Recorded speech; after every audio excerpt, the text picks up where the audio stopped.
Orangnya lagi akhirnya. Alpukat ini udah lomba juara 1 lomba buah nasional.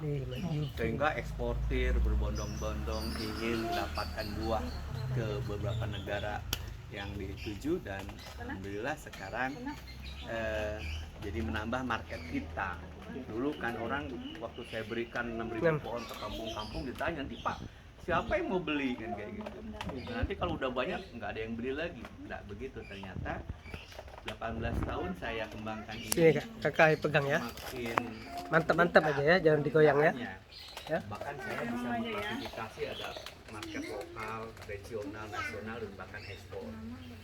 Contoh misalnya di beberapa YouTube muncul Pak Elvin Sirait, di kebunnya itu udah 55.000 per kilo. 55.000 artinya kan udah tinggi sekali dibanding alpukat Sumatera di kampung itu di kasaran 6 sampai 10.000 saja. Sekarang naik mungkin dengan Arja Miki sampai ke 18.000. Saya dengar beberapa daerah ada laporan begitu. Jadi alpukat seperti di NTB sekarang masih belum terjentuh tuh. Saya dengar masih banyak yang tidak terpanen karena memang orang belum banyak mengenal. Tapi sekarang sudah dikenal, oh alpukat ternyata alpukat kandungannya ya tadi membuat orang sehat. Jadi Pak Prof Helmi itu 35 tahun nggak makan nasi, makanya alpukat nggak makan nasi sama sekali. Iya, nanti kenal ngobrol deh. Dia suka kesini, nanti kapan-kapan kita ngobrol. Dia sekarang buka lahan dengan saya di Cikidang. Oh Cikidang yang ada di YouTube-nya Pak Hilal Hamdi. Iya, Pak Hilal di Cikidang juga. Binaan kami Pak, lokasi kami di situ bersamaan dengan Pak Yanto. Iya, Pak Yanto Pak kan murid saya Yanto di sini. Pak ini ya. Teman ya, alumni ITB sebenarnya, alumni ITB berbeda generasi. Kebetulan Miki semua yang ditanam. iya, kita udah nanam 50 hektar lebih Pak Miki di sana. Iya. Hampir ya cukup banyak. Itu yang ini ya Pak? Yang Orang BPPT dulu. BPPT ya? Iya. Itu kan dia itu belajar di sini. Istrinya belajar tentang marketing. Jadi gitu Pak. Yang belajar budaya itu suaminya Pak Yanto, istrinya buka tren belajar marketing. Sekarang dia udah jual 70.000 per kilo. Punya Pak Yanto udah ngasilkan apa? Sudah belajar panen. Kan belum 2 tahun, baru 20 bulan sekarang, 20 mengarah ke 21 bulan. Ya. Nah, 1 hektar itu bisa berapa pohon? Itu kan menyangkut dengan jarak tanam. Jadi narasinya luas lahan dibagi hasil kali jarak. Teman-teman, hari ini saya ada di jarak tanam itu mau tanam Beji, berapa? Depok, Saya di merekomendasikan kediamannya Pak Haji di Yunus. berbagai daerah di Indonesia ini sudah hari ini tanggal 30 April 2022. 6 kali 4. Dulunya kunjungan kami 2004 saya dalam rekomendasikan rangka 7 kali untuk 7. mencari dan Karena menggali pemerintah informasi 10 kali 10. tentang Saya buat sebuah alpukat percobaan Miki. di mana alpukat Miki dibuat ini lebih rapat merupakan kan kayak gitu. alpukat Ternyata unggulan bisa. Kalau Indonesia bisa, yang berarti sudah terdaftar kesimpulannya di tidak Kementerian ada Pertanian. standar jarak tanam.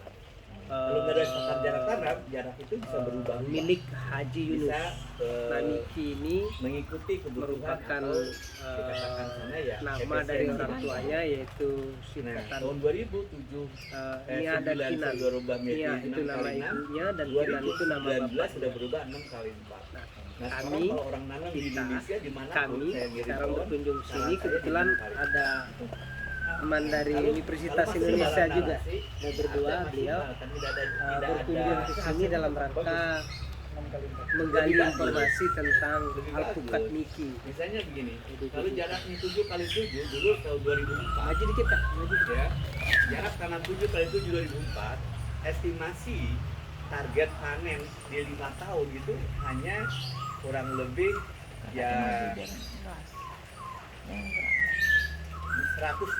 kilo kali jumlah pohon gitu. Nah, makanya kalau saya buat secara ekonomis itu bisa menghasilkan hanya 808 jutaan. Nah, tapi kalau saya rubah tahun 2009 menjadi 6 kali 6 itu bisa menjadi 1 miliar. Kan luar biasa peningkatannya. Hasil panen per hektar per tahun. Nah sekarang dengan jarak tanam yang 6 kali 4 itu estimasi panen sudah bisa mendapatkan 1.456 juta per hektar per tahun. Kalau 6 itu kena di berapa batang per hektar? Nah, jadi narasinya masuk ke dalam rumus luas lahan dibagi hasil kali jarak. Jarak itu mesti simbolnya itu kali, ya Iya. kali. Nah 6 kali 4 sama dengan 24 gitu. 6 kali 6 36 7 kali 7 49 kayak gitu. Iya, iya. Nah kalau kita buat 7 kali 7 misalnya dibagi kalau 10.000 hektar dibagi 24 kurang lebih kali 48 itu 204 pohon. Boleh diikuti, saya kan udah ingatannya udah kurang 4 tahun saya udah. Nah kalau kita bicara tentang jarak tanam lebih efisien, ternyata populasi bisa lebih banyak. Lebih banyak, sekalipun tren buah menurun per pohon, tapi bisa lebih banyak karena populasi itu. Nah, kalau saya buat jarak 6 kali 4, 10.000 dibagi 24 itu bisa ditanam 1 hektar 411 pohon. Tadi kan cuma 24, gitu loh. Nah, kalau kita 416 pohon dikali ya 100 itu udah 41,6 ton per tahun panen di usia 5 tahun. Itu yang makanya teman-teman kan optimis. Pertumbuhannya bagus. Kenapa bagus? Karena kita sudah persiapkan dari pematangan lahan, dari penentuan jarak tanam, dari penanaman buatan lubang, dari penanamannya itu sendiri, pemupukannya, perawatannya, panennya, sampai market ini kita persiapkan dengan baik. Jadi di sini dibelajarkan tentang budaya itu dari mulai hulu sampai kahilir, dari mulai hulu sampai kahilir, dari mulai kita membuka lahan sampai menjual. Kalau kita punya 41,6 ton, siapa yang mau beli? Berapa harganya? Itu petani harus tahu. Karena kemarin kan ada isu porang. Wih, porang luar biasa isunya. Ternyata pas panen dijanjikan 35.000, 5.000 pun nggak dibeli orang. Bahkan kemarin di dalam kapal tunggal, Pak kami jual 5.000 nggak laku, 3.000 itu orang nggak tawar. Betapa sedihnya petani kalau memang kita nggak mendapatkan market yang bagus. Pertanyaannya siapa yang memakan porang? Kalau bawa ke pabrik, di mana pabriknya? Kan nggak jelas. Oh di Jepang, siapa eksportirnya? Juga nggak jelas. Nah yang begitu itu kan kesian. Makanya saya mendampingi, saya gitu Pak, saya mendampingi dan terus memantau, menginformasikan tentang itu dari mulai hilir ke hulu. Nah jadi kalau kita mau nanam, kita harus pikirkan bisa nggak merawatnya, bisa nggak mupuknya. Nah kalau kan ditanam tidak dirawat, tidak pupukkan juga sayang. Kenapa? Nutrisi yang kita siapkan nyaris nanti hilang. Begitu saja, cukup bisa hilang Pak, karena ada tanaman atau tumbuhan pengganggu misalnya yang juga makan nutrisi yang sama. Contoh kita nanam alpukat, di sana tumbuh rumput yang lebat. Rumput, dan walaupun akarnya kecil-kecil tapi kan dia makan keroyokan, gitu, menyerang dia. Nah, kalah pada posisi itu, maka nggak boleh ada rumput. Nah, nggak boleh ada rumput itu adalah perawatan. Salah satu adalah membuang gulma. Ya ada perawatan, ada 5 komponen perawatan. Ini kita diskusi panjang Pak. Kalau memang ada waktu nanti luang, ya ini kan berorientasi sampai inilah. Ada 8 pembelajaran yang saya akan sampaikan secara maraton begitu. Biasanya kalau nggak ada corona 8 jam saya ngomong di sini dengan peserta ya maksimal 100 orang. Lalu kalau nggak dibatasi bisa 200. Tapi saya ngomongnya atau ada yang nggak konsen gitu. Nah, selama corona ini saya ada privat aja. Privat itu artinya apa? Datang 1, 2 orang, 5 orang, di bawah 10 orang kita belajar. Nah, karena tidak sama pelajarannya ya pakai sesi. Di satu belajar tentang awal atau pratanam.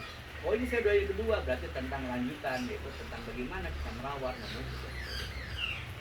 Pupuk yang kita gunakan kan ada 2, bisa kimia, bisa organik. Tapi kan kalau kita mau cetak buah organik kan berarti pupuknya nggak boleh kimia, inseknya nggak boleh kimia, kan kayak gitu. Berarti organik. Pertanyaannya, pupuk organik itu apa saja?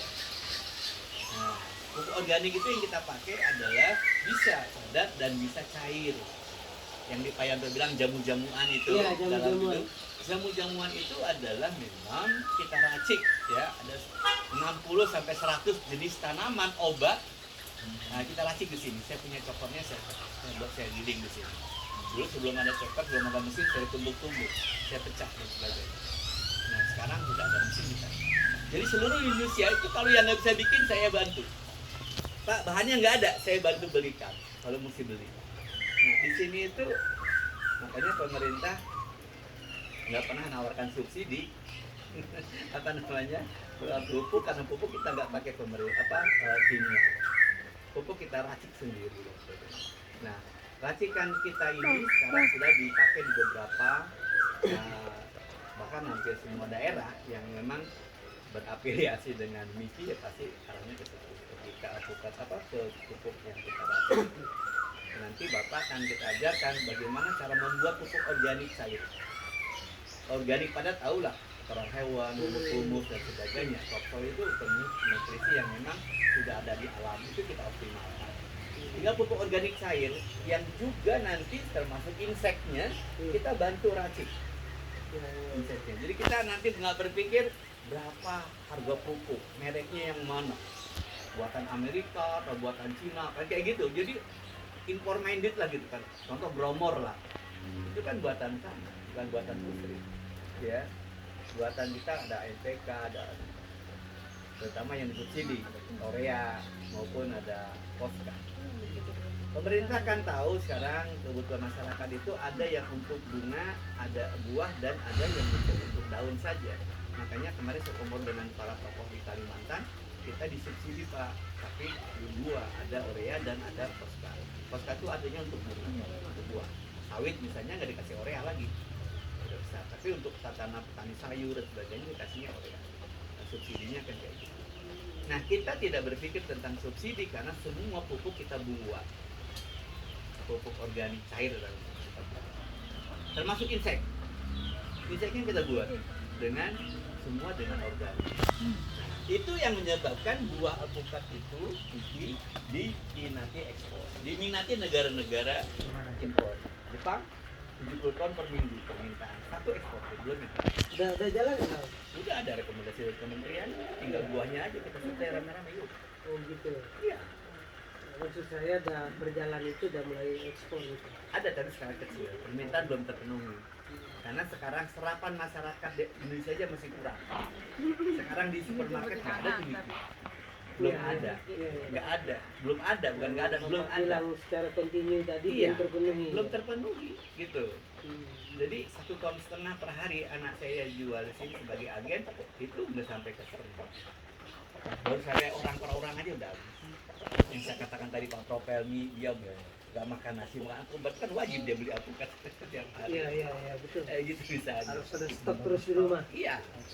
Nah, jadi alpukat terbaik nasional ini sekarang dimiliki, yang memang tinggal bagaimana kita menambah populasi pohon, memperluas lahan perkebunan ini, sehingga pada saatnya nanti kita bisa penuhi siap tingkatan pasar itu, baik itu lokal, regional maupun nasional, bahkan nanti ekspor. Saya akan menegaskan kepada eksportir yang datang ke sini, Pak Haji tolong dong di mana yang ada buah alpukat niki, nggak ada. Kenapa nggak ada? Yang kalaupun panen di Aceh, panen di Sumatera Selatan, panen di mana, sudah diserap oleh lingkungan saja, sudah di kota itu sudah. Nggak sampai dari sana nyebrang ke sini. Miki itu dari Sumatera belum sampai ke nyebrang Selat Sunda. Artinya apa? Karena serapan di daerah. Contoh di Aceh, Pak Ahmad, sebelah kebunnya itu banyak alpukat lokal, tapi bukan lagi gayo. Gayo itu udah terdaftar sertifikatnya di kementerian. Tetapi gayo pada proses Wagam kan habis, punah, dinyatakan punah. Workshop kami terakhir di Hotel Sapero itu sudah kami beri tanda merah itu. Dari apa tapi merah, artinya sudah punah. Di antara 24 yang sudah dipatenkan pemerintah, gayo sudah tidak ada. Tapi ada yang bertanya, Pak, saya ini kan pemerintah mau beli Miki, nggak bisa karena Miki tidak didaftarkan sebagai paten. Nah, kenapa Miki nggak didaftarkan? Ya ironis memang bagi pemerintah. Ya, tapi ya ini bukan kendala, tapi justru menjadi pemicu bagaimana bisa didorong alpukat lain menjadi kualitas baik. Faktanya pada waktu lomba buah nasional yang menang Miki, yang sebenarnya tidak diberi sertifikat, tidak dipatenkan. Padahal dalam berbagai workshop kita pertanyakan apa bedanya alpukat yang dipatenkan yang 24 itu dan yang ratusan belum dipatenkan. Pemerintah punya jawaban bahwa yang dipatenkan itu adalah alpukat yang sudah unggul. Yang unggul itu dipatenkan. Nah kan paten nggak usul-usul datang, diusulkan. Berdasarkan usulkan ada pengusulan. Pertanyaannya, kalau Miki nggak mengusulkan ya tidak akan keluar paten. Kenapa Miki tidak mengusulkan? Kan apa gitu? Apa nanti nggak takut dicuri orang, nanti apa nggak dilabelkan orang atau nggak dipatenkan orang? Ini kan milik Allah.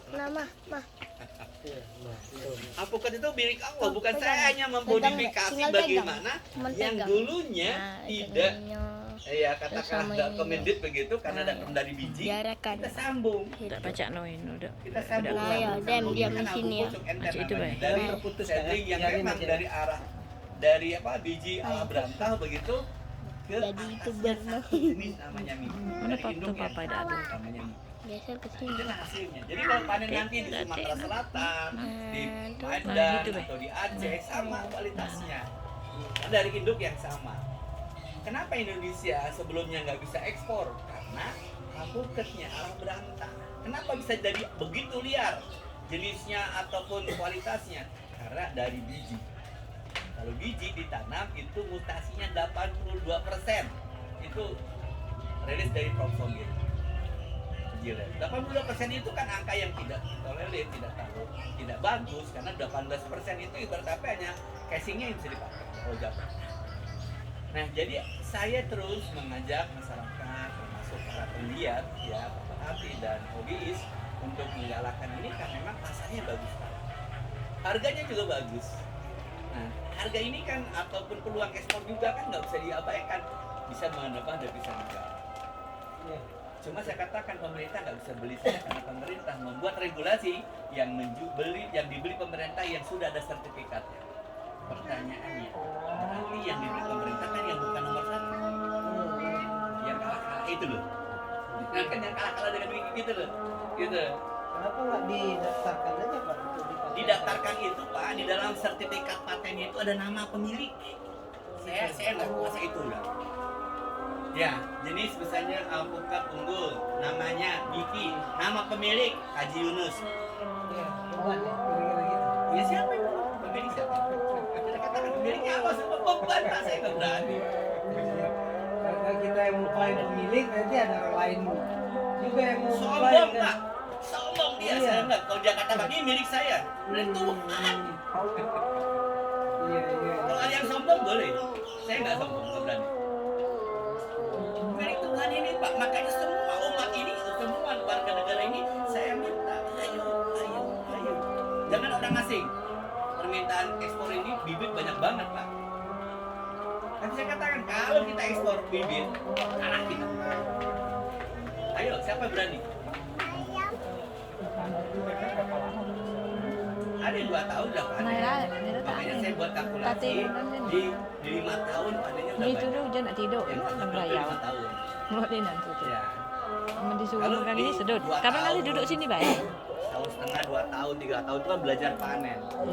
Belajar. Oh, 2 ya kayak ini kan nih belum 5 tahun. Ada buah kecil, ada buah besar, ada apa namanya bunga normal terus ya. Ada Dia musim. minta suruh Musim panas, musim hujan, wes dia keluar terus kalau udah siap. Nah gitu. Jadi ini menarik, makanya saya rata-rata hasil panen per tahun itu artinya bisa 2-3 kali panen dia. Dalam per tahun. Iya, satu pohon itu bisa 2-3 kali panen. Coba misalnya itu kemarin kita panen ya, bulan tahun ini udah panen. Buat lagi yang sudah telur ini kan, ada lagi bunga. Pertanyaannya bunga dengan telur buah itu sama nggak panennya? Nah artinya kan tidak baru. Tidak akan Ini bisa udah baru. umur 5 tahun. Kurang. Kemarin pas panen dapat berapa kilo? Ada hampir 15 kilo. 15 cm. Belajar Fajar saya sebut masih, dia 4 tahun. Nah jadi kalau Bapak misalnya mau buka lahan, tentunya kan yang pertama lahan itu sendiri. Bapak buka lahan syaratnya kan pertama ada faktor pendukung. Ini ilmu Ya, ilmu faktor bertanam. pendukung. Yang Haji pertama Yunus lahan kita memberikan ini ilmu cara bertanam harus yang baik, apa-apa di yang daerah harus yang aman. disiapkan, aman ya, dulu. terutama Udara nggak aman kita persiapan tanahnya, nggak bisa tenang kita. tanahnya apa saja yang harus Lingkungan dilakukan. kita aman. Lingkungan kita aman. Ya karena lingkungan aman. Kalau Bapak misalnya orang dari kampung sana, tinggal di sana, nanam kan orang punya Bapak itu gitu. Kalau orang mana-mana beli tanah di Banten di mana, di sana bukan maling garong misalnya, ya kan juga nggak aman, nggak bisa juga. Nanti bisa estimasi panennya nggak tercapai. Kalau Ya, gini kan? Pak Haji, kita mesti kan harus siapkan nih tanahnya. Siap. Artinya tanah udah ada, gitu kan. Ah. Sebelum kita mulai nanam, Hmm. ini tanah harus diapain? Iya, nanti saya ceritain. Ya. Jadi setelah kita mendapatkan tanah, kita akan olah. Dari mulai kita menyebut pratanam. Pratanam itu ada 3. 1, mematangkan lahan. Bagaimana matangkannya? Yang kedua, menentukan jarak tanam. Berapa jaraknya? Iya. Ketiga, membuat lubang. Berapa lebar lubangnya? Iya. Itu pratanam. Nanti udah sampai ke pembuatan lubang, baru kita menanam. Baru order bibit. Berapa lubang yang tergali itu jumlah tanam. Jadi rumusnya kalau kita jarak 6 kali 4 berarti kita akan mendapatkan ada 2 angka yang berbeda. Angka yang berbeda itu ada 6 dan 4. Gitu ya Pak? Nah, narasinya apabila kita menanam dengan jarak yang tidak sama, maka yang lebih jauh ada di timur barat. Nah, karena kita akan paparan matahari, orientasinya ke paparan matahari. Nah, 6 timur barat, utara selatannya 4. Itu ya Pak Yanto, itu 6 kali 4. 6 kali 4. Ya. Nah, karena kalau lebar kepanjangnya itu hanya 6 meter, maka tinggi pohon hanya 3 meter. Tinggi pohon hanya 3 meter, Pak. Nanti sampai umur berapapun 3 meter. Ya. Ada namanya pruning. Pruning itu tujuannya menghambat, ya, dan juga menambah pucuk baru. Ini kita ceritakan kayak gitu. Jadi nggak rugi kita potong, karena dipotong 1 tumbuhnya 4, 5 dan sebagainya. Jadi buah yang berbuah di pucuk mesti banyak. Kalau mau buahnya banyak, kayak gitu. Nah, jadi kalau kita nanti saya kasih dulu sebentar, Yes. ya. Kalau kita mau nanam, kalau udah beli lahan atau belum? Katanya Ada lahan. sudah ada lahan. Lahan kita ini harus dinyatakan aman di lingkungan kita, artinya dari pencurian. Atau nanti kita bikin bagaimana jadi aman. Kalau belum aman. Di Lampung dulu kan dulunya nggak aman, tapi di Lampung nanam pada aman. Bila perlu dipagar, Pak. Nah, bagi magar yang efektif apa? Nanti saya jelasin. Ya. Pagar yang efektif apakah tembok yang keker dan tinggi? Apakah yang kita pagar iman orang-orang itu supaya jadi orang saleh? Itu tinggal pilihannya nanti. Iya. Jadi saya cari formulasi ada di saya semua. Tadi saya juga rekam ya, buat saya.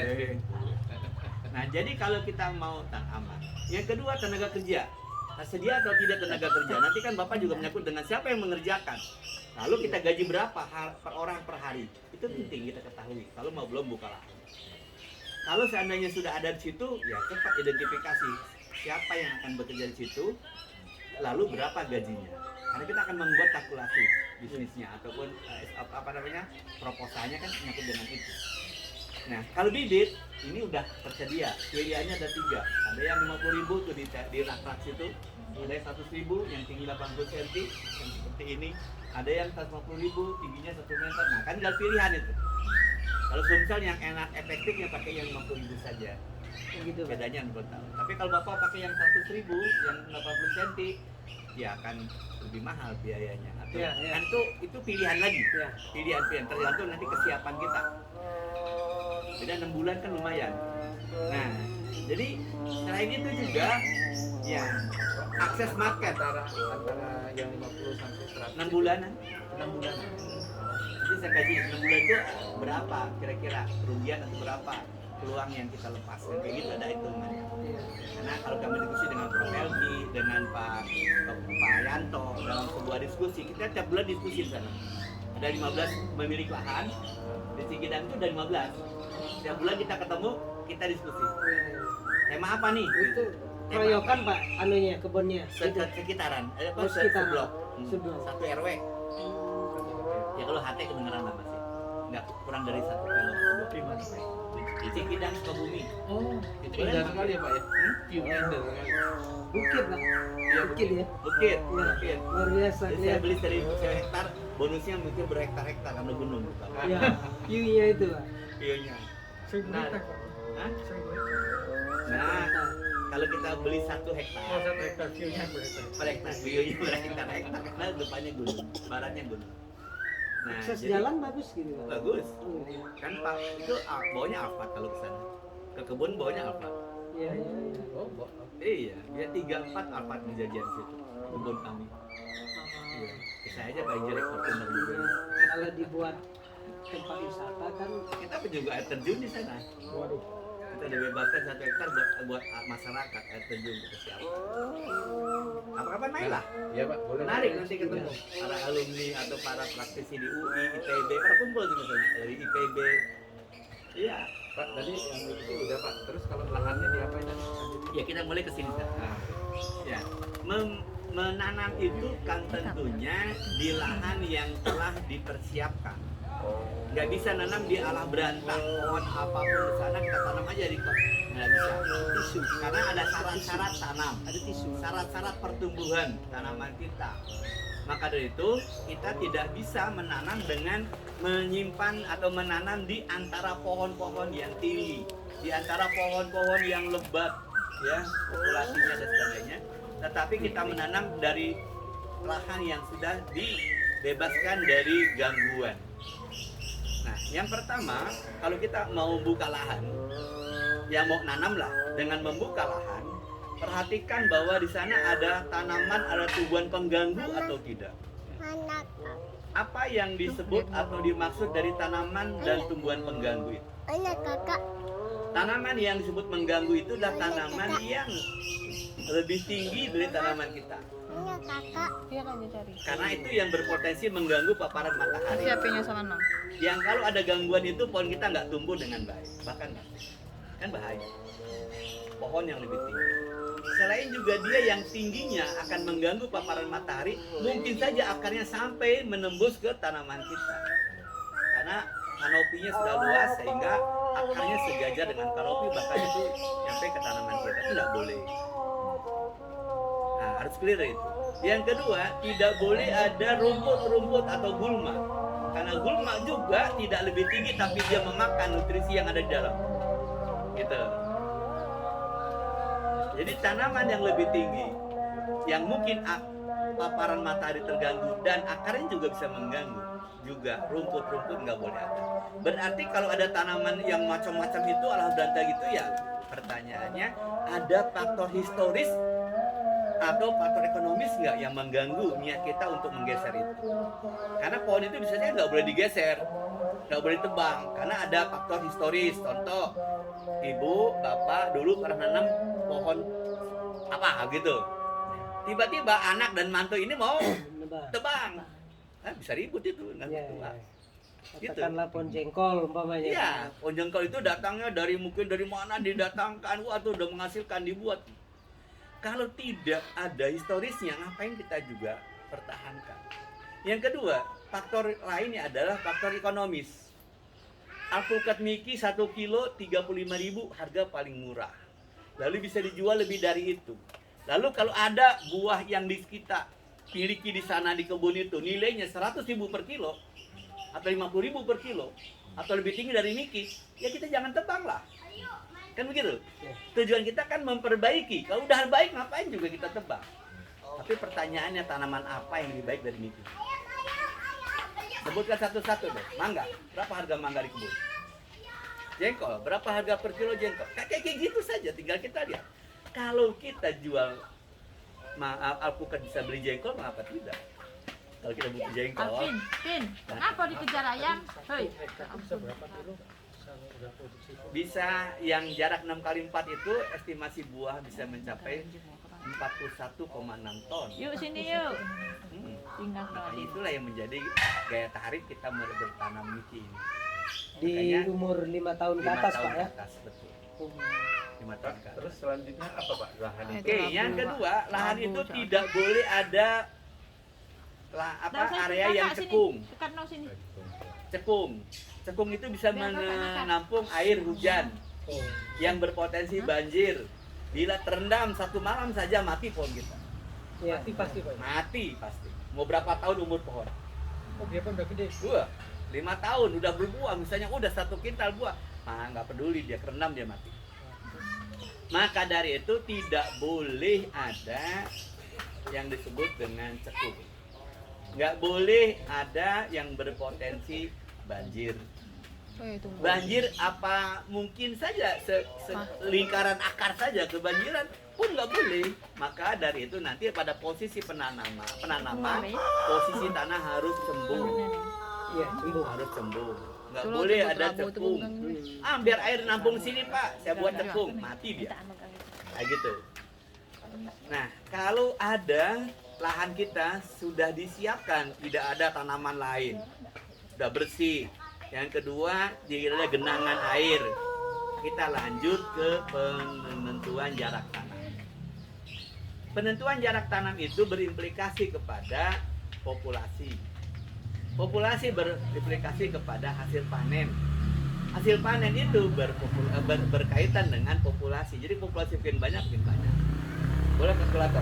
Saya boleh tuntun dengan kalkulator. Takut nalar saya tidak akurat. Contoh misalnya, kita nanam dulu 7 kali 7 tahun 2004 sama dengan 49, 10.000. Kita ambil 1 hektar ya Pak? Ya. 10.000 dibagi 24. 24 ya sekarang. Iya. 416. Dikali 400. dibagi 24. Apa ya? Oke. Dikali 100 kilo. Bapak bulatkan dulu aja Pak di 416. Kali 100 kilo. Ya, 41.000. 41,6 Ya. dikali 35.000. Itu harga buah yang kami beli dari petani. 1,4 M. Ya. Setahun nih Pak. Ya, sedangkan sebelum itu Per hektar. per hektar per hektar. tahun. Per hektar. Per hektar per tahun. Kalau Ya. 4 kali 6 tadi kan, 400 Iya. batang kan? Ya. Nah sekarang sebelum ini rekomendasi saya tahun 2018, 19 atau 2009 itu 6 kali 6. Yuk kita hitung lagi 6 kali 6. 6 kali 6 sama dengan 36. 10.000 dibagi 36. Ini kita mengukur mana yang 4 dibagi. miliar Cak. 277. 4 miliar per Ya, hektar bulatkan. per tahun. Lalu dikali Cuman ukurannya 4 kali 6. Kalau Enggak. kita 6 kali dikali 7. 110 kilo. Tadi 100 kilo. Tatkala dia dijarangkan, Naik. hasil buah per pohonnya naik. 110. Kenaikannya saya buat narasi yang sederhana aja. Oke? Berapa? 30.000. Dikali 35.000. Sama dengan harga sama kita angkat. 1 M. 1 M. 1 M 660. Tadi berapa? 1,4. Maka itu kami rubah. 1,4. Salah. Makanya kita rubah. Jadi dia kalau Nah, ukuran lalu, 2 kali Rekomendasi 4 kali saya 6, sebelumnya per hektar itu itu tahun 400 2004 batang, 7 kali 7. Yuk kita 416 hitung batang. 7. Kalau di harga 35.000 per kilo 49. Ya, jadi 10.000 dibagi 49. dengan jumlah 41 ton 204. per tahun. Nah, sekarang itu dikalinya rata-rata di 120 kilo. sudah 5 Lebih tahun jarang, ya, lebih 5 banyak tahun ke lagi. atas. Dengan asumsi bahwa per Nah, batangnya sekarang dikali 100 kilo. 35.000. Jadi hasilnya itu 41 ton dikali dengan harga di rumahan sekitar 35.000 itu Pak, jadi kita 1,4 ada miliar bukan masalah lah. per hektar per Jadi lahan tahun kita Cak. itu sebelahnya kali Pak. Iya. Nah jadi tadi Masalahnya. Jadi harus dia itu berkebun. kalau banjir besar dia masuk Rendang. rendam kalau Iya. banjir besar. Satu Tapi udah. kalau banjir ini nggak masuk. Yang dikhawatirkan banjir besar itu di tatkala banjir 5 tahunan. Iya Iya. betul. Mati kan? Mati. 5 tahun mati kan? diturun. Nah, yang belum ini Ya, sekarang mati. nggak ditanam Tangannya. mati ya. Kalau kita Iya, tanam sudah. mati. Artinya tidak recommended. Nggak ada. Nggak bisa. Ancaman. Kita tutup gitu. Kalau misalnya itunya kita Di tinggikan benteng. turap, gitu Di Pak. benteng. Nah. Ya, pokoknya intinya apapun upaya Anda silakan, yang penting tidak masuk Tidak air ke boleh. situ. Tidak boleh tergenang. Nggak boleh air. masuk situ. Pertanyaan kalau benteng itu apa? Yakin tidak masuk. Itu aja. Kalau udah di benteng masing-masuk ya harus cari tempat lain. Jangan. Jual ganti aja yang lain. Gitu. Loh, itu kan masalahnya 5 tahun mau panen besar ke malah mati. Pak itu kalau dia udah besar mati juga Pak ya? Mati. Mas, Saya pikir waktu awal-awal aja enggak ya. kan akarnya nggak boleh. Makanya ada orang Kerawang nanam. Nah, Pak, kenapa di kami itu setiap 5 sampai 8 tahun pohon itu mesti mati? Tidak. Karena kekurangan tanah gembur. Kanopi semakin meluas, akan semakin luas, tanah gemburnya habis. Udah sana udah lumpur kiri kanannya. Mati dia. Selagi dia belum sampai menyentuh lumpur, dia nggak mati. Itu, makanya pertanyaan itu kan oleh pakar buah nasional, Pak. Anaknya Haji Mubin, yang punya Wijaya Tani. Dia nyerah datang ke sini. Hanya bertanya, kenapa pohon saya siap 5 apa 8 tahun dia mati? Nggak ada yang sampai 11 tahun. Padahal pohon ini bisa 40 tahun nggak mati harusnya. Nah, karena tadi di tanah yang sawah itu dibuatlah gundukan-gundukan tanah. Gundukan tanah itu tidak diperlebar. Pada waktunya dia harus ditambah-tambah sampai selebar kanopi. Ini nggak dilakukan. Oh gitu. Nggak boleh. Nah itu. Jadi kalau tanah Bapak tidak ada potensi banjir, tidak ada potensi genangan, itu yang bisa menyebabkan pohon hidup bertahun-tahun. Panjang.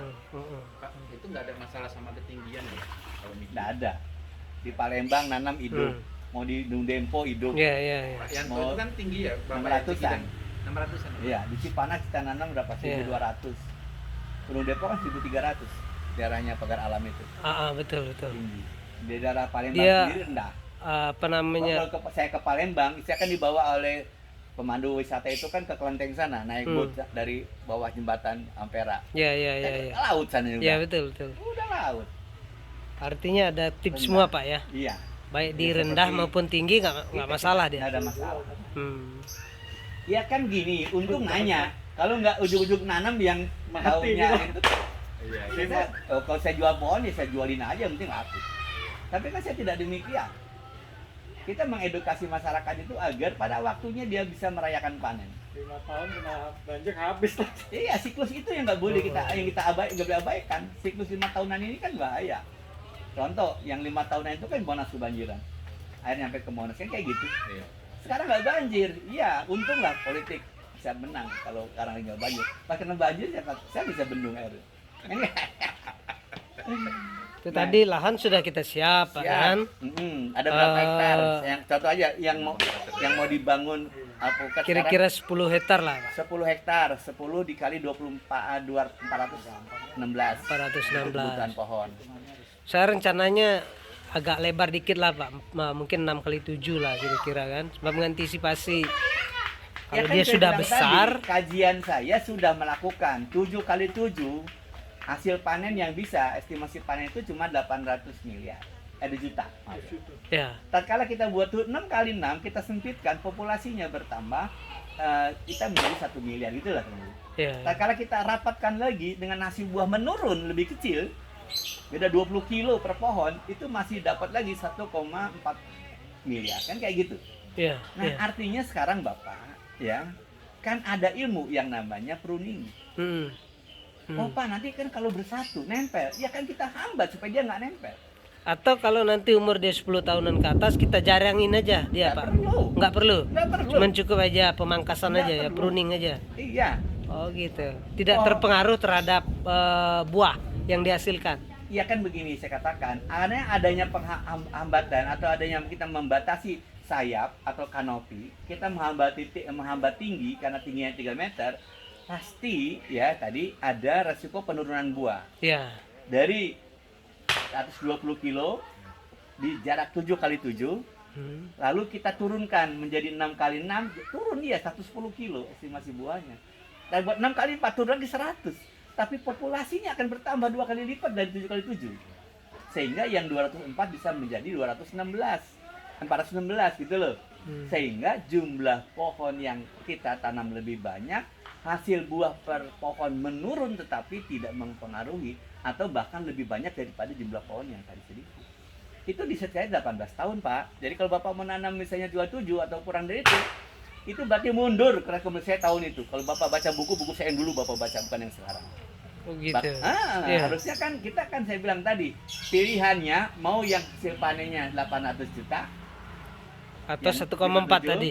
atau yang Bapak pilih yang 7 kali 6 ke 6 itu 1 miliar 80 sekian juta, dan ada yang 1,4 miliar. Pilihannya yang mana? Cerdas aja Bapak pikir.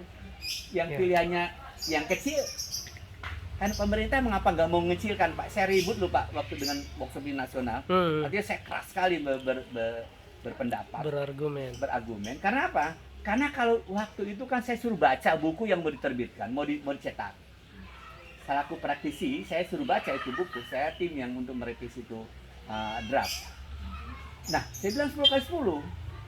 Saya udah 7 kali 7, udah direvisi 6 kali 6, 6 kali 4. Nggak dibaca orang tuh buku saya katakan. Nggak dibaca orang. Kenapa? Kalau 7 kali 7 memang iya, pohonnya bisa luas, tapi jumlah pohonnya kan sedikit. Resiko membuang gulmanya kan tinggi sekali. Gitu. Bapak tanam misalnya 10 hektar itu setara dengan 20 hektar. Kalau Bapak 7 kali 7 kan 6 kali 4. Kalau Bapak 100, katakanlah maaf ya, 100 meter per pohon, 10 kali 10, itu nanam 1000 pohon itu kan sampai dengan 10 hektar. Kita cuma